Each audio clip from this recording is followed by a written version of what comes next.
Hi, it's me, Rue. If you don't know who I am, I'm working on a spell-slinging 4X game in which the magic you cast can either help you conquer worlds or destroy them. Picture the love child between Civilization and Age of Wonders, except it's dropped turn-based combat for auto-battling and the magic is turned up to 11.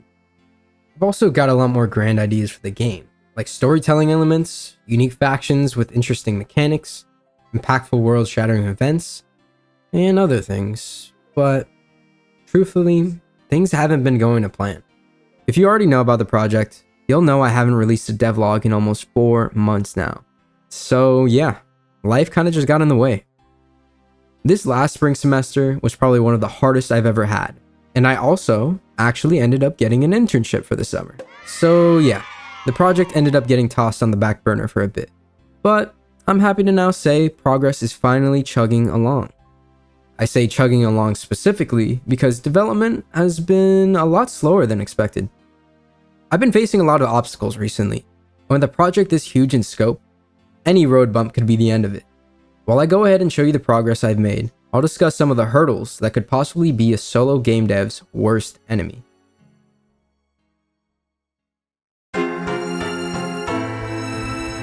If you've been around in the game dev space or have undertaken a personal project of your own, you probably know the golden rule. Don't overscope, especially if you're by yourself. Well, yeah, I kind of took that rule and dunked it into the trash can, then set the trash can on fire.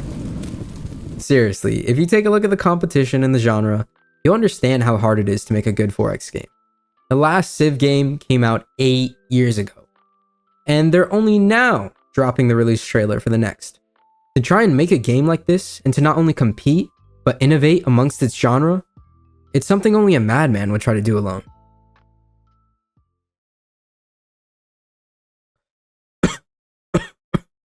I knew making this game was going to be hard, but damn, it's been stressful. There's just so much to do, and it feels like I won't really see if the game is actually any fun until I basically finish it. To even get to a point where my game is prototypable just seems impossible. With my goals so far away, it's kind of hard to keep the motivation to continue. I really got into this headspace when I was working on refactoring and cleaning up some of the code base. It was the start of summer and I didn't want to do jack. Staring at code, fixing it, just for it to only look cleaner and not really change its functionality was not fun. Sure, it was kind of necessary if I wanted to move forward, but it was killing my motivation. So I decided to take a step back and focus on something new. That something being UI Toolkit. I'd heard whispers on the Unity forums and even tried it out a little myself, but I wanted to learn more about it. UI Toolkit is Unity's attempt at creating a web dev-like experience to making UI in Unity. And although it's still lacking in some features, it's been a fun experience learning how to use it. I'm not really the person to teach you about it, so I recommend watching Taro Dev's video on it. But essentially, you can use it to create UI through code, allowing for easy stylization, animations, and the hooking into various events through an element's lifetime. When creating my UI, my workflow goes like this. I first create a mockup for the UI, then extend my base panel class, a class I use for each panel in my game, which basically includes constructors for each visual element that I've had to use. From there, I get to bringing my mockup to life and adjusting the style sheet as needed. Currently using a menu manager singleton to help handle the navigation between each panel, and it seems to be working fine. While I was working on the UI though, I decided it was time to get some sound effects in the game. This was especially fun as I decided to do some of my own Foley sound. To do this, I first opened up a few different games and tried to understand the types of sound that they used in their menus and why. I noticed the hover over sounds I liked the most sounded crisp, as if you were ruffling through paper. The on-click sounds often had a bit more punch to them. From there, I literally got to banging random things together near my mic in order to get some sounds I like. I think I ended up using a keychain noise for the on-click sound and various other objects hitting a plastic trash can that I have to make the hover sound. Obviously, some post-production was required, so I used Audacity and found some copyright-free sounds to mix in, and this was the end result.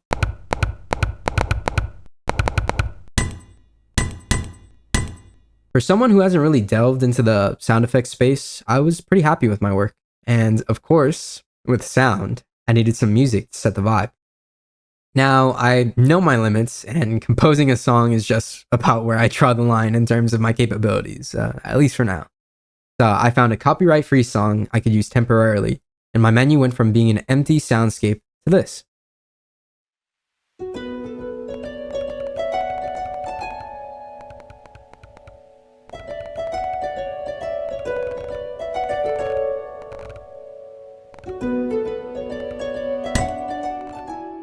With some new basic menu functionality done, things were starting to look up. My motivation was back, and I was ready to tackle something that wasn't necessarily hugely important to the game, but would help me both test the game and provide some extra content for the player to make themselves if they wanted: a map editor.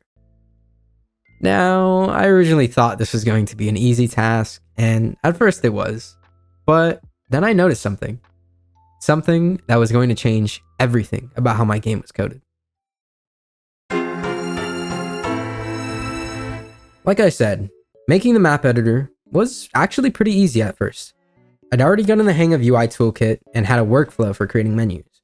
I also already had click functionality that I could just hook into for each tile, and all I had to really do was create an easy way to load different world types and specific biome types. Then, one night, I realized I had completely forgotten about something. How in the hell am I going to save and load maps, let alone whole games?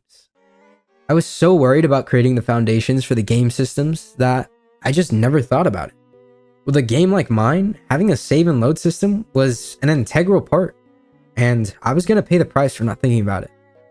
In retrospect, it kind of makes sense as to why I didn't think about it. I had never made a save and load system before. It was new territory and something I'd never considered. At first, I was naive. I thought, well, it'll probably be easy. I'll just use Unity's built-in serialization and save each tile object. Spoiler alert, it was not that easy. Turns out, no, you cannot just serialize objects in Unity. You need to serialize the data it holds and not the object itself. A simple idea, I guess, but to a fool like me, yeah, it was devastating. So armed with my new knowledge and an amazing tutorial, I ventured into the world of serialization. I began this process by first dumbing down my game, stripping it down to only the basic information needed to get maps working. From there, I separated the data that needed to be serialized from the objects themselves. That idea alone of separating data from its object would have saved me so much time if I had known to do it beforehand. But we live and we learn. From there, with Gamedev's fantastic tutorial, which I highly recommend, I laid the groundwork for saving and loading using Unity's built-in JSON utility. And yeah, saving and loading was now finally working for maps.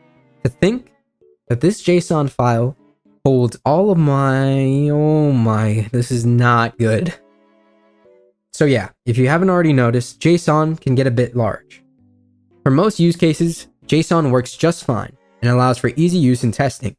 But in my worst case scenario of gigantic maps, the files were about 12 megabytes in size. And this was only with the most basic tile information, not accounting for units, buildings, and all the other data that would need to be saved. This was just horrendous, and I knew for scalability, I needed something different.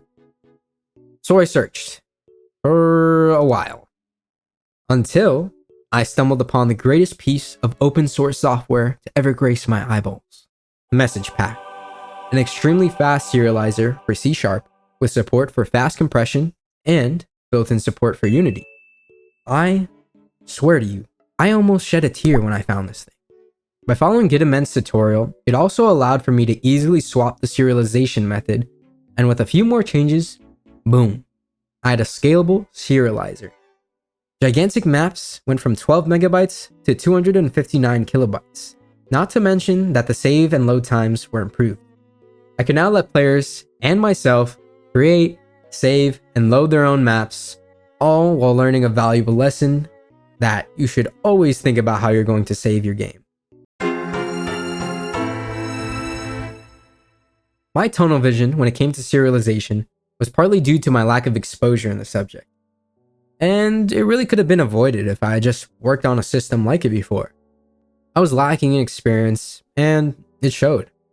Recently, I've been thinking about my previous games, if you could, well, even call them that. Sure, they didn't amount to anything concrete, but I had learned valuable lessons. Often, when I encounter issues or roadblocks in game dev, or even real life for that matter, it's usually because I've never dealt with a situation before. I didn't have the experience under my belt to tackle it or handle it, and I had to go through learning pains. I've got a love-hate relationship with learning. On one hand, I love learning about new and interesting things. On the other, I hate failing. Maybe it's because I grew up in a school system that actively encouraged doing whatever it takes to get a good grade, rather than actually learning the material. Or maybe I've just got an ego, pride, or whatever you want to call it, and don't want others to see my failures. Whatever it is, failure isn't going to go anywhere. And I've been coming to grips with this fact when it comes to the art of the game. I took a long look at the way the map looked, my use of AI for the characters and buildings, and the overall vision that I wanted for the game. I knew I had to make a change. I was going to learn how to draw pixel art. Learning pixel art, especially getting to a level in which it looks passable, is going to be a huge challenge for me. But it honestly seems like the best option. I don't have the money to pay someone to draw each and every sprite, nor do I expect someone else to work on my game as hard as I do for free, or for the off chance that the game ends up being a success. It's a huge undertaking, but at this point, I'm ready to roll with the punches. I began with redrawing the tile sets for each biome, going through a few different iterations until I was somewhat happy with the way it looked. Then I moved on to some of the various features or trait displays I wanted for each biome to liven up the map a little bit. I'm starting small, with 16 by 16 sprite sizes, so I can get the hang of the basics. And I know it still doesn't look that great, but a month ago I couldn't even do this, so I'll take it for now. It's already been a struggle, and it's only going to get harder as I figure out the visual style I really want for the game. But the only way for me to get better is to continue practicing and to share my work for others to critique. Like with any part of the game, I'm welcome to suggestions or advice, so please don't hesitate to comment.